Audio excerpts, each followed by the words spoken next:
우리 저번 시간에 독일의 나치 시대의 반유대주의의 대표적인 작품으로서 영원한 유대인, 프리츠 히틀러의 영원한 유대인, 대여 에백의 유대 1940년대 작을 우리가 보았었죠.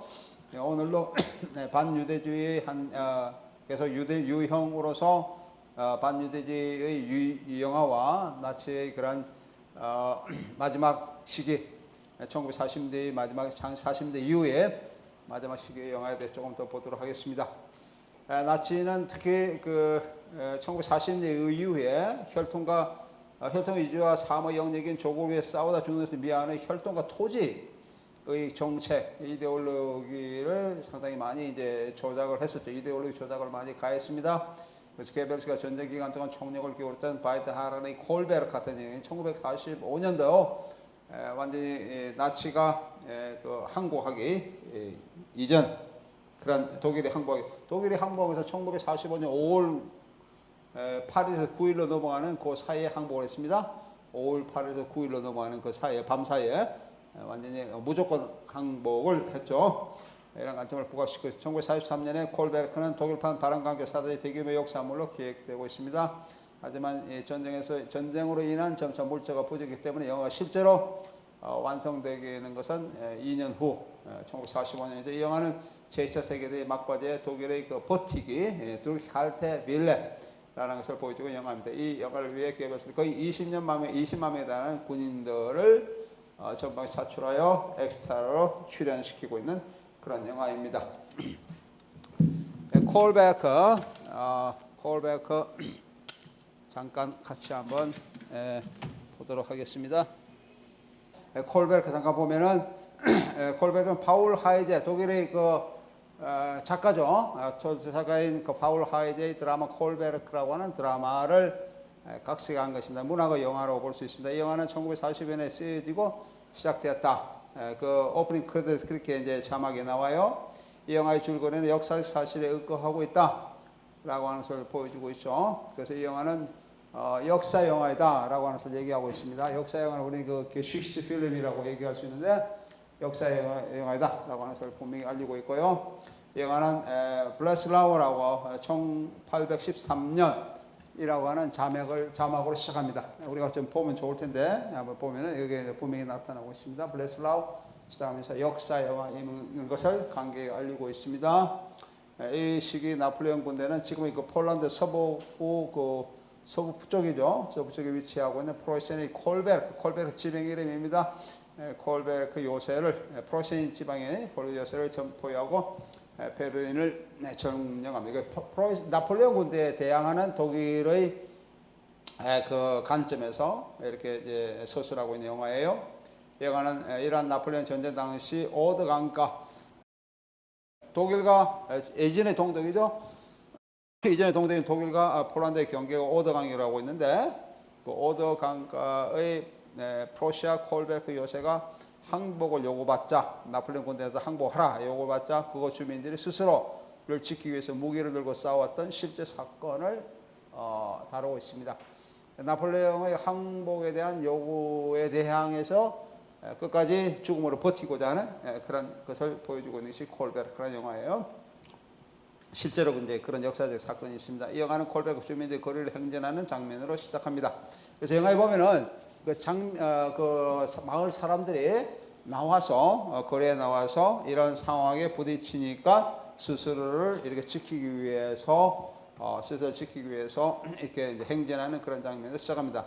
이것이 프로이센 지역 사령가인 루드비히 루가도는 항복하고자 하지만은 지역 대표이자인 요햄 네텔백이라고 하는 사람 항복하지 않고 전 주민이 참여하는 주민부대를 만들어 끝까지 저항하려고 합니다. 헌신적인 농부 베르는 전략을 위해서 자신의 집을 불태우는 그런 것도 보여주고요. 이 농부의 딸이 마리아라고 하는 딸이 있는데 농부의 딸 마리아는 기마대장을 이제 사랑하는 그런 러브 스토리라도 전개되고 있습니다. 하지만은 그가 전략적인 새로운 임무를 부여받자 그녀는 그를 포기를 합니다.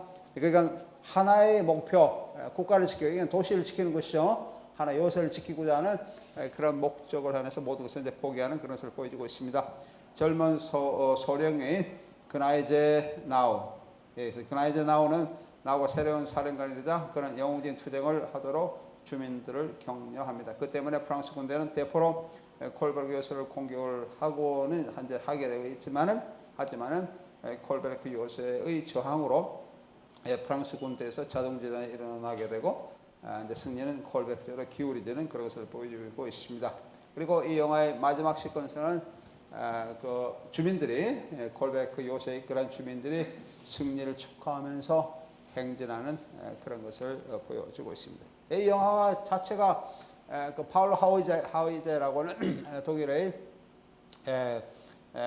그 문인인데 이 사람의 역사 소설에서 보는 것과 마찬가지로 상당히 이제 저항성을 보여주고 있습니다. 독일의 그런 저항적인 그런 관점을 보여주고 있는데 이런 것들이 아까 얘기하는 드루히할트윌레라고 하는 그 독일의 마지막 전쟁 마지막 그 기간인 그 버티기 작전. 그래서 이제 어떻게든지 나치즘을 계속 이어가려고 하는 그런 것을 나타내고자 하는 그런 전형적인 선전 영화라고 얘기를 할 수 있습니다.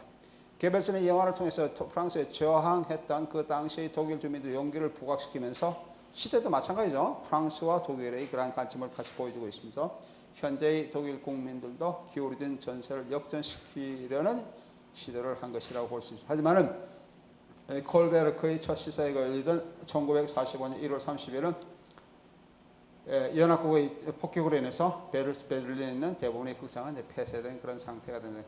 이 영화는 금지영으로 상영되지 못하다가 1965년에야 비로소 다시 상연되기 시작합니다.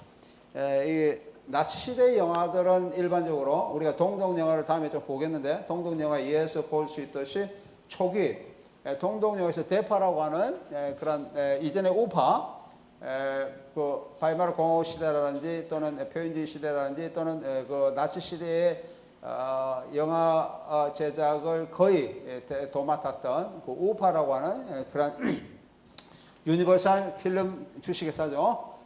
그것이 그 동독의 지역에 있습니다. 동베르린 지역에 그 당시에 있었는데 이제 동베르 서베 나뉜 지역에서 볼 때 그 우파라고 하는 그 역할, 영화 제작 역할을 동독에서는 대파가 이제 다시 바뀌게 되죠. 우파에서 대파로 바뀌게 되는 그 이후에 그 전환되는 그 시기, 대파가 탄생된 시기는 1946년인데요. 독일이 패망한 것이 1945년 5월 달입니다. 그래서 한 1년간이라고 하는 시간적 갭이 있습니다. 그 1년간 시간적 갭에서는 영화가 생산되지는 못했죠. 동독 입장에서 동독 영화가 생산되지 못했어요. 그 생산되지 못한 그 1년 기간 동안 나치 영화들이 부분적으로 이렇게 보여지게 됩니다. 나치 영화를 생산되게 되는데 그 중에서 역시 그 동베를린은 소련의 점령지고 그다음 서베를린하고 나머지 지역들은 동독하고 동베를린 소련의 그런 점령지고 서베를린하고 이전의 그런 서독 지역은 소위 연합 삼국이죠. 연합 삼국이 영국, 프랑스, 미국 이런 연합 삼국이 이제 이렇게 점령했던 그 시기입니다. 점령 시기가 이제 서독이라는 국가가 탄생되기 이전까지는 이제 한 3년 정도 됩니다. 시기적으로 이런 점령 국가의 그런 상태로서 나타나고 있는데 그 시기에 그 나치 시대 영화들은 상당 부분이 이제 금지가 되었다라고 하는 겁니다. 특히 정치 영화는 거의 금지되고 나치의 그런 이데올로기를 두드러지게 드러나지 않는 그런 영화들, 예를 들면 뭐 코미디 영화들 이런 것들은 이제 상영이 허용되는 그것을 얘기하고 있는데 이런 것도 이제 거기에 해당되는 영화라 콜베르크다 전형적인 선전 영화다 이런 얘기예요. 역사 영화를 보여주고 있고 문학을 영화한 것처럼 보이지만은 의미론적으로는 이 나치의 마지막 그 생존 기간을 연장시키려고 위성전시킬 수 만든 영화이기 때문에 그렇다라는 겁니다. 예, 나치 시대 영화 중 장르적으로 오락 영화가 지배됨에 불구하고 이러한 장르에서 벗어나서 미국 할리우드 영화에 많은 영향을 받은 영화도 있습니다. 뭐 예를 들면 루이스 트랭커의 캘리포니아의 황제, 카이저 폰 캘리포니아 1936년 영화 이런 것도 한 예가 됩니다. 예가는 캘리포니아에서 우연히 금강을 발견하면서 1849년 황금강 시대 골드라우시를 불러일으켰던 요한 아우구스트 주터의 얘기가 되죠. 황금강 시대 주로서 감독 자신이 이 영화의 주인공을 맡고 있습니다. 남부 독일에서 인쇄를 받은 주터는 경찰의 오만함에 불만을 품고 행운을 잡을 생각으로 1836년 5월에 가족들 홀로 미국으로 이주를 하고 됩니다. 그래서 서부 세크라멘토 해안가에서 정착한 그는 자유식민지인 뉴 헬비티아라고 하는 그런 지역을 이제 건설하게 되죠. 그리고 멕시코 정부로부터 토지를 부여받고 금강을 발견하고 많은 금을 모으지만은 샌프란시스코시 건립을 기념하는 축제에서 금을 다시 반납하라는 선고를 받습니다. 마지막 시퀀스의 주터는 주의회 의사당의 계단에서 죽음을 맞이하게 됩니다. 영화의 많은 부분이 독립이 미국에서 촬영되었고 그 위에 독일과 미국은 전쟁으로 이끌게 되어 적대감은 나타나지 않는 그런 영화라고 얘기를 할 수가 있습니다. 예, 이 황금강 시대 영화 이거는 우리 흔히 우리 이른바 누굽니까 찰리 채플린의 황금강이라는 황금강 시대는 영화가 있죠. 찰리 채플린의 그 영화에서도 이런 것이 주제가 되고 있습니다. 이것이 이제 나치 시대에 이 영화로 한 부분을 차지하고 있습니다. 그 다음에 이제 유명한 선전 영화 유명한 것이 바이트 하란이라고 하는 이런 그 감독이에요. 바이트 하란. 뭐 바이트 하란은 우리 흔히 해서 유대인 주스 같은 영화를 만들었는데 주대 만든 굉장히 많은 나치 시대는 내가 전에 한번 얘기했죠. 한 1000편 이상의 영화가 제작됐다 그렇게 얘기했는데 많은 영화 감독들이 나치에 협력을 했습니다. 그 중에서 협력을 많이 했는데 그 중에서 가장 나치다운 영화, 가장 나치의 그런 이데올리 색채가 가장 강하게 드러나고 특히 반유대주의 관점에서 강하게 드러나고 있는 영화를 만든 사람이 이 바이트 하란이라는 사람입니다. 굉장히 유명해요. 이름 악명 높은 사람으로서 유명한 사람입니다. 바이트 하란이라는 사람이에요. 이 사람이 이제 만들었는데 뭐 1938년에 이데올리 결리된 영화를 만들기도 합니다. 뭐 청춘이라는 영화를 갖다 얘기하는데 이것은 영화는 나치 정부가 들어선 직후에 영화 제작사 토비에서 만든 영화고 다시 리메이크한 것이고 청춘이라는 사생아의 한 젊은이가 등장하는데 그녀는 목사의 보수적인 삼촌에서 길러지고 그녀는 냉소적인 사촌에게 유혹받다가 버림받다 다시 물로 뛰어들어 자살하는 것을 이 내용으로 하고 있습니다. 이 영화 보여주는 양식과 엄격한 도덕성은 당시 헐리우드에서 볼 수 있는 것과는 크게 다르지 않는 그냥 헐리우드에서 벗어나고 있는 그러한 일반적인 젊은이를 주제로 하고 있는 이런 이른바 비이데올로기적인 그런 관점을 보여주고 있습니다. 헬머트 코이트너라고 하는 감독이 감독 시나리오를 쓴 안녕 프란치스카라고 하는 영화가 있습니다. 안녕 프란치스카 영화는 나치 이데올로기가 멜로드라마 형식으로 전가되고 있음을 보여주고 있는 영화입니다. 멜로드라마에서 나타나고 있는 영화는 1939년 9월 1일 독일이 폴란드를 침공했을 때 히틀러는 제국의회 라이스타그죠. 제2연설에서 여성들이 모범적으로 투쟁연대에 동참해야 한다라고 역설을 한 것을 다시금 영화적인 그런 관점에서 보여주고 있는 것이 안녕 프란치스카라고 하는 그런 영화이에요. 여성 영화인데 여성 영화로서 여성의 그런 나치 이데올로기 투쟁에 동참하는 것을 이렇게 동참하도록 이렇게 이제 격려하는 그런 영화가 안녕 프란치스카라고 하는 그런 영화입니다. 이 영화는 사실적으로 묘사되고 있는 멜로드라마 영화는 막스 오피스 풍의 카메라 움직임을 사용하고 있는 어떤 러브 스토리를 얘기를 하고 있죠. 그래서 이게 1932년에 이제 늦가을 소도시에서 시작하고 있고 감성이 풍부한 젊은 여성인 프란치스카 티만이라고 하는 건데 프란치스카 티만은 여행 중에 뉴스 기자인 미하일 라이지그를 이제 알게 되고 이제 사랑을 나누게 됩니다. 그 미하일은 업무일로 뉴욕 지사로 떠나고 홀로 남은 그녀가 베를린으로 옮겨갑니다. 1년 후에 다시 그녀는 미하일의 연락을 받고 두 사람 다시 서로 사랑하고 결혼을 하게 됩니다. 하지만은 그가 업무일로 매번 그랬던 것처럼 다시 정거장에서 안녕 프란치스카라고 하는 말을 남겨서 떠나면서 이제 그녀는 우열을 다시 하게 되죠. 이래서 프란치스카는 남편과의 이혼을 결심하게 됩니다. 하지만은 마지막 시퀀스에서 이에 대한 반전을 보여주고 있는데 1939년 독일이 핀란드를 침공한 후에 남편은 집으로 돌아오게 되고 우울한 분위기 속에서 회복된 프란치스카는 소집 명령을 받고 군대에 종군 기자로 참전하러 가는 남편을 다시 기차역에서 환송을 하게 됩니다.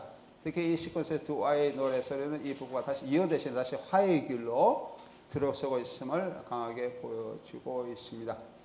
볼프강 리벤 아니는요. 볼프강 리벤아인죠. 리벤아이는 1950년 이전과 다시 같은 제목으로 리메이크를 합니다. 이것도 일종의 제목은 안녕 프란치스카라고 하는 구체 인사죠. 헤어질 때 하는 그 인사말을 이렇게 이제 주제로 뭡니까? 아우비르젠 프란치스카 이제 헤어질 때 하는 인사인데 이런 것을 영화 제목을 하고 있지만 역시 군대 소집에 응하라고 하는 이런 것을 응하는 이런 것을 전쟁이죠. 전쟁 모티브가 암시적으로 부각되어 있는 영화라고 얘기를 할 수가 있습니다. 독일을 점령한 후에 나치고는 독일 영화 제작에 참여했던 사람은 이제 처리 문제에 대해서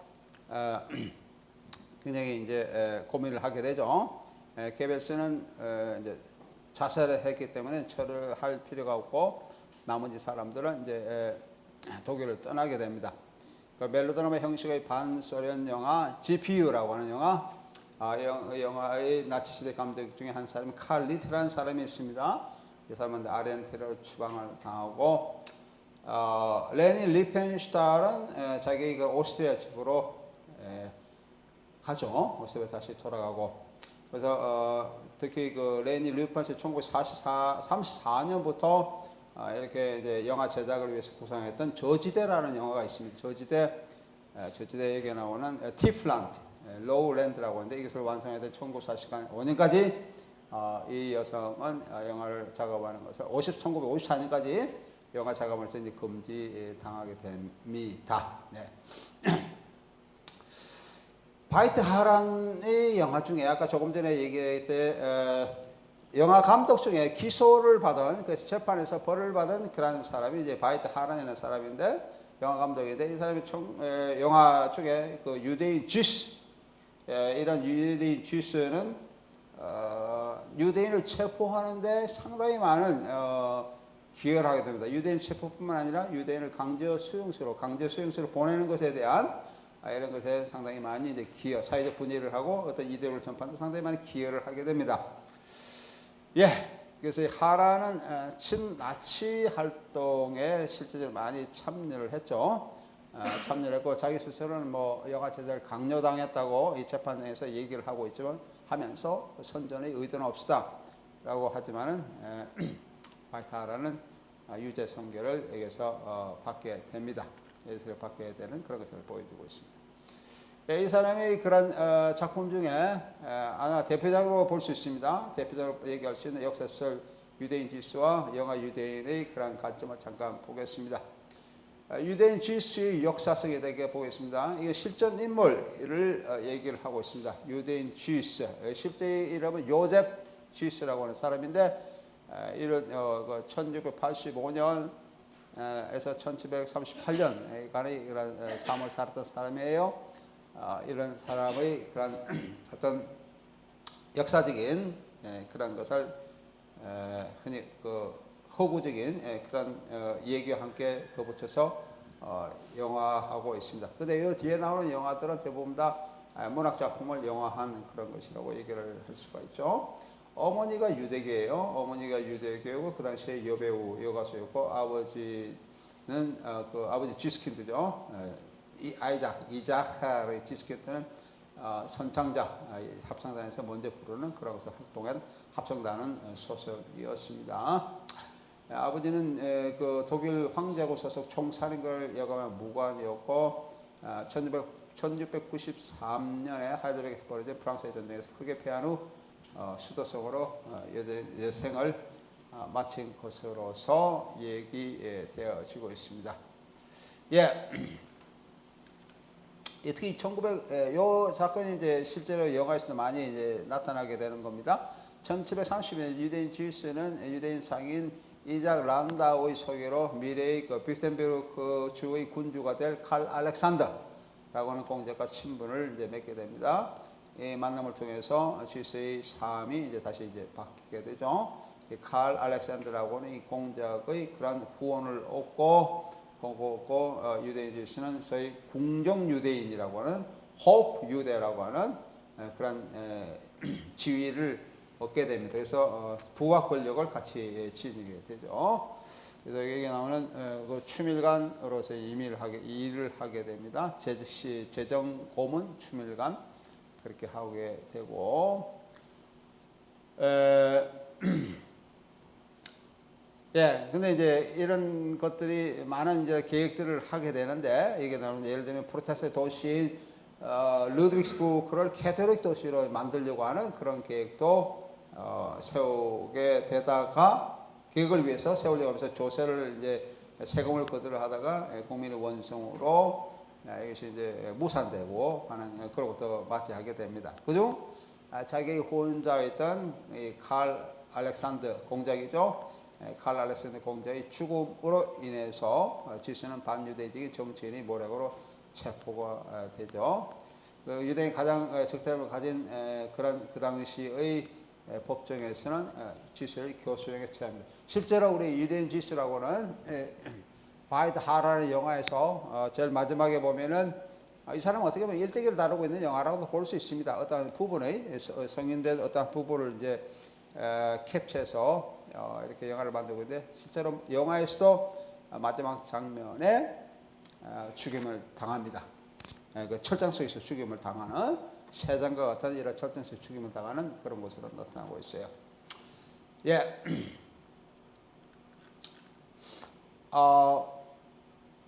실제 인물이든 지스를 다룬 역사적인 그런 자료, 문헌들 이런 것들은 이제 상당히 많이 나타나고 있습니다. 가장 그 중에서 문학 작품 속으로 등장한 것, 지스가 처음으로 등장한 것은 빌레름 하우프라고 하는 그런 사람이 쓴 노벨레 유대인 지스라고 시작할 수 있라고 얘기할 수 있어요. 이게 1827년부터예요.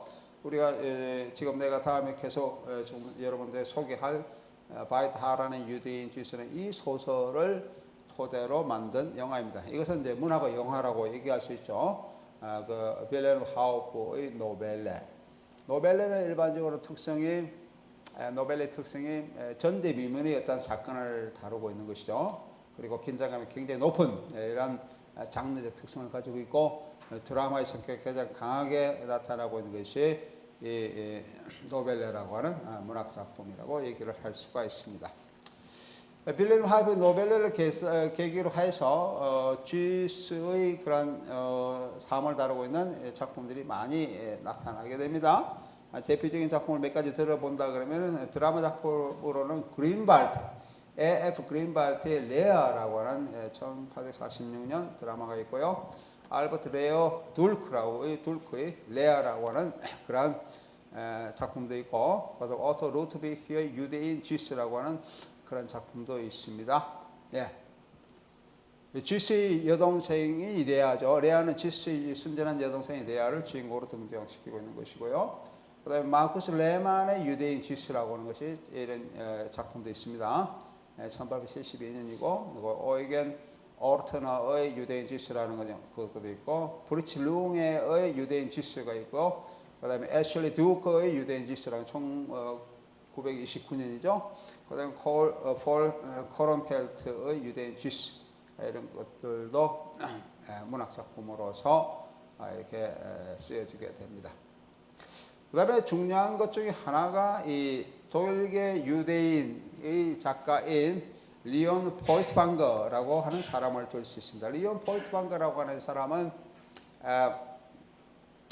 흔히 그 누구입니까? 그 브레이트에도 상당히 영향을 많이 미치죠. 브레이트의 작품 중에 시몬 마샤르의 환상이라는 그런 작품이 있는데, 드라마가 있는데, 이것도 리온 포이트방거와 같이 합작해서 쓴 그런 작품이라고 얘기를 할 수 있습니다. 리온 포이트방거는 이 드라마 소설을 써서 유대인 지스를 쓰고 있어요. 쓰고 있는데, 그 누구입니까? 여기 나오는 리온 포이트방거, 포이트의 작품으로서 나중에 또 영화 되기도 합니다. 이 문학의 영화 로서 나타나게 되는 것이죠. 예. 유대인 지스는 상당히 긴장 있게, 그 소설 구조가 상당히 긴장감 있게 이렇게 진행됩니다. 특히 그 지스의 심리적 갈등과 정신적 변화에 대한 묘사, 이런 것들이 주인공의 긴 독법을 통해서 나타나게 되고요. 이제 흔히 드라마에서 나타나고 있는 이런 것들도 상당히 긴장감이 드러나게 되는데, 포이트방거라고 아까 리온 포이트방거라고 하는 사실은 이 드라마의 단점으로 부각된 직접적이고 불분명한 심리적 발전, 이런 것들에 대해서 어려움이 있다고 얘기를 하고 있습니다. 예, 뭐 그 사람은 이렇게 얘기하고 있어요. 이 드라마는 내가 해봐야겠다는 그 내용의 컨트롤에 지나지 않는다는 사실을 나는 즉시 깨달았고 그것을 그만두고 소설 유대인 지수를 쓰기 시작했다. 서사적 형식은 유대인 지수의 역사를 작품으로 쓰려고 하는 나의 계획을 표현하는데 더 말할 것 없이 좋은 그런 수단으로 여겨졌다라고 그렇게 얘기를 하고 있습니다. 리온 포이트방가 쓴 희곡으로서 유대인 지수는 3박 4장으로 구성되어 있는 그런 것이고요. 그 다음에 소설로서 또 이게 유대인 지수가 있는데요. 이 줄거리를 잠깐 보면은 앞에 나오는 것과 상당히 영화적인 것과 상당히 유사합니다. 그래서 유대 전통 유대 교육을 받으며 살던 지수의 딸 나에미는 칼 알렉산더 공작의 눈에 띄어 겁탈을 당할 위기에 처합니다. 그리고 그를 피해 도망치다가 지붕에서 떨어진 죽음을 맞이합니다. 딸의 죽음에 분노한 지수는 공작의 은밀한 개종 계획을 만천에 알려 공작을 배신합니다. 아까 기독교 도시를 캐톨릭 도시로 이제 바꾼다는 그런 것이 여기에 나타나게 되는 거죠. 지수는 다양한 제목으로 투옥되나 그 중에서 유대인이라는 이유로 치욕적인 그러한 신문을 당합니다. 그는 결국 사형을 선고받고 개종을 하면 살 수 있다는 제안을 받으나 모두 거절하고 담담하게 죽음을 맞이하는 것으로서 끝나게 됩니다. 예, 그 포이트방가 리온 포이트방가의 그 유대인 지스는 1922년에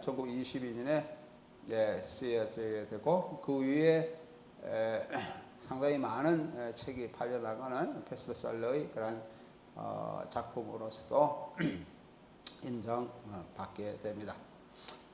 예, 그 리온 포이트방가가 얘기했듯이 드라마 유대인 지수에서 독일 사회 내에서 유대 민족의 동화 문제, 반유대주의 문제, 그리고 전주에 만연했던 행동지향적인 세계관에서의 간접, 이런 것들을 다루고자 주연 주제로서 다루고자 했던 그런 것을 얘기를 하고 있습니다. 이 자체는 물론 역사 소설이겠죠.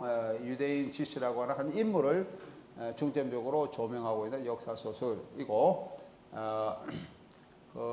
소설인데 포이트방가는 유대인 지수에 대해서 다음과 같이 얘기를 하고 있습니다. 내가 소설 유대인 지수에서 의도했던 것은 조셉 지수라고 하는 한 남성을 구원하거나 반유대주의 건설을 말살하라는 것이 아니라 이 각박한 유럽의 권력에 대한 교훈에서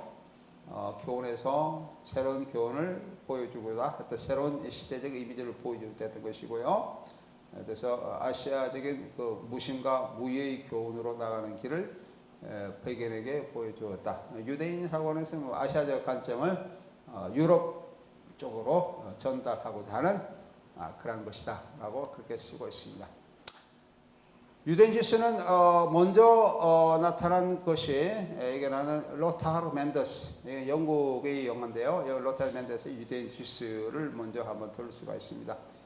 이 영국 감독이 로타르 맨더스가 만든 이 유대인 지수는 1934년의 영화인데 이 영화가 조금 전에 내가 된 리온 포이트방거라고 하는 그런 소설을 토대로 하고 있습니다.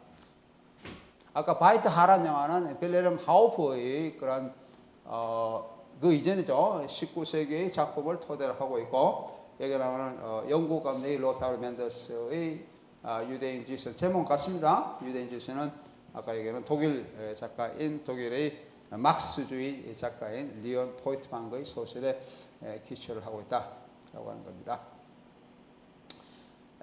망명 감독인 로타르 멘데스는 1934년에 콘라드 파이트를 주연으로 이 영화를 촬영을 합니다. 그래서 이 등장인물은 줄거리는 원작과 상당히 이제 유사한 부분으로 되어 있습니다. 하지만은 그 세부적인 그런 몇 부분은 이제 생략돼서 나타나고 있고요. 기독교에 비판적인 시각이 이제 두드러지는 그런 것을 나타내고 있습니다. 로타르 멘데스의 영화의 그 서사 과정을 잠깐 보면은 쥐스는 막강한 권력과 부를 지니고 있는 공국의 제2인자로서 들어가 있고요. 그에게는 나이비라는 딸이 있는데 그 딸은 철저한 금욕주의적 이상 속에서 생활을 하고 있는 것을 보여주고 있고, 그 쥐스의 숙부 라비 가브리엘이 전통 유대교 영향을 보며 생활하고 있는 것을 보여주고 있습니다. 쥐스가 집을 비운 사이에 공작이죠. 쥐스를 잠입하여 나이미를 이제 강제로 취하려고 하는 그런 과정을 보여주고, 이 과정에서 공작에서 도망쳐 나온 나이미는 지붕에서 떨어져 죽게 되고, 이에 복싱에 불타는 쥐스는 개신국가를 카톨릭 국가를 개종하려는 공작의 계획을 이렇게 폭로하게 됩니다. 가장 신임했던 그 신하 쥐스의 배반으로서 그동안 공들이 모두에게 수표로 돌아간 사실을 알게 된 공작은 충격으로 이제 쓰러지게 됩니다. 주로 쓰러지게 되고, 그 뒤에 쥐스는 반란죄로 체포되어서 허위 노예 폐인의 감옥으로 구성됩니다. 쥐스는 감독관들에 의해서 여러 가지 제목을 추구당하지만 여유롭게 대처하면서 다시 이제 그 궁지를 빠져나가죠. 하지만 재판관들은 쥐스가 기독교 여성과의 관계를 추궁하며 쥐스를 감옥에 가두고 고문합니다. 쥐스는 자기가 살 궁지를 달리며 찾아오는 사람들의 조언과 제안을 모두 거절하고 죽음을 스스로 준비하는 그런 것을 보여주고 있습니다. 이 과정에서 쥐스는 생명 연장의 이런 세속적인 의지를 초월해 정신적인 평온과 안식을 찾습니다. 그리고 마침내 쥐스는 교수형을 받고 담담하게 죽음을 맞이합니다. 그래서 이 과정을 중심액과 위승액 이런 걸 조금 살펴보면요, 중심액과 위승액 관계를 살펴보면 이제 다음과 같이 얘기를 할 수 있어요. 숙부 가브리엘과 대화에서의 권력을 원하는 것을 얘기하고 있고, 칼 알렉산더 공작이 쥐스를 이렇게 하려고 하는 이런 것도 보여주고 있고요. 쥐스 숙부 가브리엘 정통 유대교 교회가 나이미의 숙련의 성장, 유대인 상인 이작 란다우의 주성과 쥐스의 정치적 입문 이렇게 나타내고, 그 다음에 재정관으로 임명되고, 쥐스의 딸 나이미는 칼날산대에서 겉을 피하는 지붕에서 떨어져 죽게 됩니다. 그리고 바이센드라고 하는 이런 사람 자신의 딸에서 복수를 하기 위해서 공작을 쥐스를 따르고 있는 사흘의 시골 마을로 유도하는 장면이 나타나고 있고요. 그 다음에 쥐스는 그 딸의 복수를 위해서 공작의 비밀을 폭로하고 반란죄로 개신교들에게 죽음을 당합니다. 이거 잠깐 볼게요. 여기 좀 너무 커서 조금 이렇게 중복되고 있는데, 작게 하면 이렇게 됩니다. 원래 크기로 하면은 이렇게 되는 거죠. 이렇게 됩니다.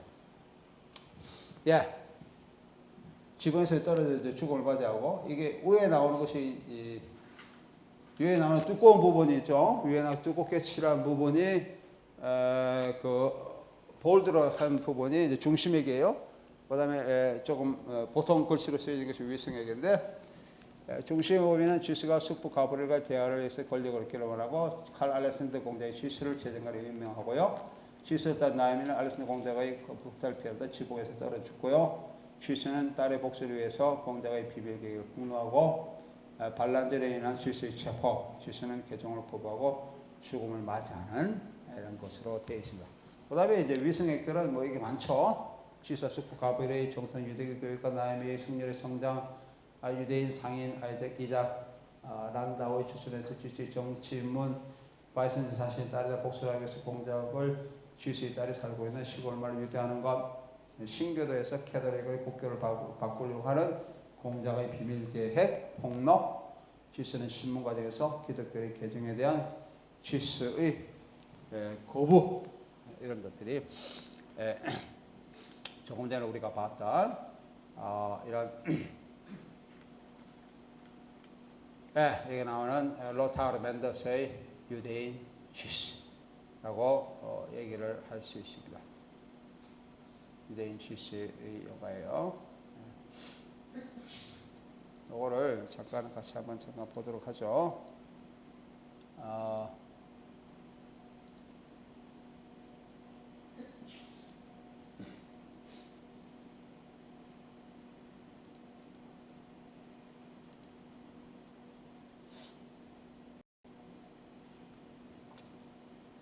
네, 이게 1934년, 이거는 바이트 하란, 이거는 바이트 하란 1940년, 이런 것들이 있죠.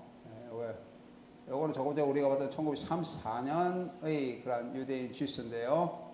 요거하고 잠깐 같이 한번 보도록 하겠습니다. 요거는 영국 영화예요. 조금 전에 봤던 것은 로타르 맨더서의 유대인 지수고요. 우리가 지금 다시 조금 더 보고자 하는 것이 바이트 하란의 유대인 지수입니다. 그래서 이 바이트 하란의 유대인 지수를 조금 더 살펴보고 두 작품 속에 어떤 차이가 있는지도 좀 같이 한번 보도록 하겠습니다. 바이트 하란의 유대인 지수는 프리츠 히플러의 영원한 유대인, 데어 에빅의 유대와 함께 반유대주의 영화의 대표작입니다. 히플러는 이 영화를 구역질과 잔인함의 교향곡이라고 얘기를 하고 있어요. 상당히 직설적인 용어죠. 진포니 데스 에켈스 und des Grauens라고 하는 겁니다. 물론 구역질과 잔인함이라고 하는 이러한 것은 유대인에 관한 것을 얘기를 하고 있습니다. 이 영화는 나치 정부의 계획과 지시로 제작되고 있고 하란의 유대인 지시는 로타르 벤더스의 영화가 대대적으로 반유대주의 색채와 강한 빌레름 하우프의 단편 소설 빌레름 지시를 기초로 하고 있습니다. 여기서 나오는 왜 이 바이트 하란이 이게는 빌레름 하우프의 아까 얘기했던 하우프의 소설을 유대인 지시를 기초로 하고 있냐 하는 것은 이 반유대주의 색채가 이 빌레름 하우프 상당히 강하게 드러내고 있기 때문에 했고요. 아까 이게 나오는 로타르 멘티스의 유대인 지시는 그게 반해서 나치 반유대주의에 대한 것을 비판하는 입장이죠. 그런 입장에서 리온 포이트방거가 유대인이기 때문에 유대인이 이 유대의 지시에 쓴 그 관점을 통해서 나치를 비판하는 겁니다. 이 한쪽은 나치를 찬성하는 거고 한쪽은 나치를 반대하는 거니까 같은 그런 소재, 유대인 지시라는 소재를 가지고 문학작품의 영화를 한 것이라고 할지라도 상당히 관점이 각도가 다른 강의. 어떻게 보면 거의 상당히 대립적인 그런 시각을 보여주고 있는 것이다 라고 얘기를 할 수가 있어요. 무슨 말이겠죠? 관점이 다르다는 거예요. 친유대적인 포이트방거의 소설에 기초한 멘더스 감독의 유대인 지시는 나치 반대주의를 풍자를 하고 있는 영화입니다. 우리가 조금 전에 봤던 거죠. 이러한 풍자는 하란의 유대인 지시를 시작하는데 자극적으로 작용하고 있습니다. 그러니까 멘더스가 친유대주의를 하니까 유대인 지시를 하니까 하란은 거기에 대한 하나의 공격으로서 반유대주의 관점의 유대인 지시를 이제 만들게 되는 것이죠. 그 유대인 지시는 유대인 지시가 강하게 암시되고 있는 서구와 동양의 중재자로서 유대인의 이미지를 왜곡하고 있습니다. 이 빌레름 하우프의 소설을 토대로 하고 있는 하란의 유대인 지시는 3인칭 관점자를 취하고 있습니다. 그래서 3인칭 전지적인 작가 시점을 보이는 하우프의 소설과는 이제 조금 다르죠. 그리고 하우프의 원작과 하란의 영화는 등장인물에서 차이점을 보이고 있습니다. 하우프의 작품에 등장한 지스의 유동생 레아는 하란의 영화에서는 예를 들면 나타나지 않는다든지 그 대신 바이트 하란의 영화에서는 신분회의의 고문인 슈트롬의 딸 도르테아가 등장하여서 지스에게 속폭을 당하고 물에 빠져 자살하고 있는 이런 인물의 변경 이런 것들이 나타나고 있습니다. 유대인 지스를 실질적으로 제작을 주도한 게벨스는 이 영화를 통해서 반유대주의 사상을 더욱더 독일에서 고취시키려고 그렇게 했죠. 그러면서 소위 아리안 인종의 그 우월성을 주장하고 있는 이른바 인종주의, 라시즘 이런 인종주의를 합리화하려고 그렇게 얘기를 하고 있습니다. 그리고 오프닝 크레딧 다음 자막에서 이 영화의 사건들은 역사적 사실에 근거한다 라고 하는 것을 보여주고 있어요. 이어가는 두 가지 사건을 강조하고 있는데 그것은 주스의 슈투트가르트 입성과 주스의 슈투트가르트 입성과 기독교 여성 그런 성폭행 사건 이런 것을 다루고 있습니다. 그리고 아리아인과 유대인의 세계를 문명과 야만, 성과 악 이런 것을 대조적으로 보여주고 있죠. 그래서 유대인들은 아주 성적으로도 굉장히 혐오스럽다 이런 것을 이제 상당히 강조합니다. 그리고 유대인의 말살은 그 아리아 인종의 혈통 보존을 위해서 필요하다라고 하는 그 관점을 강조를 하죠. 그래서 그 혈통과 토지 이런 것이 나치의 그 후반기 이데올로기 상당히 중요한 그런 이데올로기에서 작동을 했다 그렇게 얘기를 할 수가 있는데 그 혈통이라는 문제가 이 영화에서 굉장히 강하게 부각되고 있습니다. 예. 근데 이게 나오는 지스의 그 성에 관한 문제, 이 영화에서 나타나는 세계에 관한 문제는 물론 이것이 허구적인 것으로서 이렇게 강조되고 있는 것이다 라고 얘기를 할 수가 있죠. 물론 유대인 지수는 전형적인 선전 영화입니다. 선전 영화로 이제 나타나고 있고 그것이 나치 정권 체제를 유지시키기 위한 이른바 1939년 이후에서 나타나고 있는 그 엔틀레종 마지막 유대인 문제, 유대인 프락에 대한 마지막 해결책을 위한 하나의 방법, 방책, 하나의 그 정책적인 사안으로 다뤄지고 있다라고 얘기를 할 수가 있습니다. 유대인 지수, 바이트 하라의 유대인 지수 서사가 잠깐 살펴보면 그렇게 얘기를 할 수가 있습니다. 새로 영주로 즉위한 칼 알렉산더 공은 아내에게 줄 보석을 마련하기 위해서 유대인인 지수에게 사람을 보냅니다. 지수는 영주에게 직접 보석을 가져가면서 유대인에게 금지된 슈투트가트로 들어갑니다. 슈투트가트는 유대인이 갈 수 없는 지역인데 이제 유대인이 들어갈 수 있는 그런 자격을 지수는 얻게 되죠. 보석으로 영주의 환심을 산 지수는 재정관이 되고 영주가 사치스러운 생활을 하도록 그렇게 도와줍니다. 지수는 비텐베르크의 도로와 다리의 사용료를 받는 등 백성에게 세금을 과도하게 징수를 하게 됩니다. 이 과정에서 대장장이 보이건의 집을 철거하고 그가 지수를 공격하자 영주를 그를 처형케 하는 그렇게 하는 것으로서 나타나고 있습니다. 지수는 슈트롬의 딸 도로테아와 청혼을 하지만은 슈트롬은 허락하지 않고 도로테아와 그녀의 약혼자 파브와의 결혼을 서두릅니다. 지수는 슈트롬과 파브를 감옥에 가두고 고문을 합니다. 도로테아는 자신의 아버지의 남편을 위해 지수에게 부탁을 하러 왔다가 지수에게 겁탈을 당하고 물에 빠져 자살합니다. 풀려난 파브가 원래 이런 부분들이 이제 호구적인 내용이라는 것이에요. 풀려난 파브는 화가 난 시민들과 함께 지수를 찾아옵니다. 격화된 상황에서 영주는 발작심장으로 사망하고 지수는 체포되고 기독교 여인과의 성관계로 인해서 지수에게 사형을 선고되게 되는 것이죠. 지수는 자신의 전 재산과 돈을 이렇게 이제 내놓을 그런 조건으로 이제 목숨을 구하지면은 결국 처형을 당하게 되고 그리고 마지막에 유대인들은 비텐베르크를 떠나라고 하는 그런 명령과 함께 영화는 끝나게 됩니다. 그래서 여기 나오는 이게 하란이에요. 바이트 하란의 1940년 영화 유대인 지수입니다. 이거 잠깐 보도록 하겠습니다.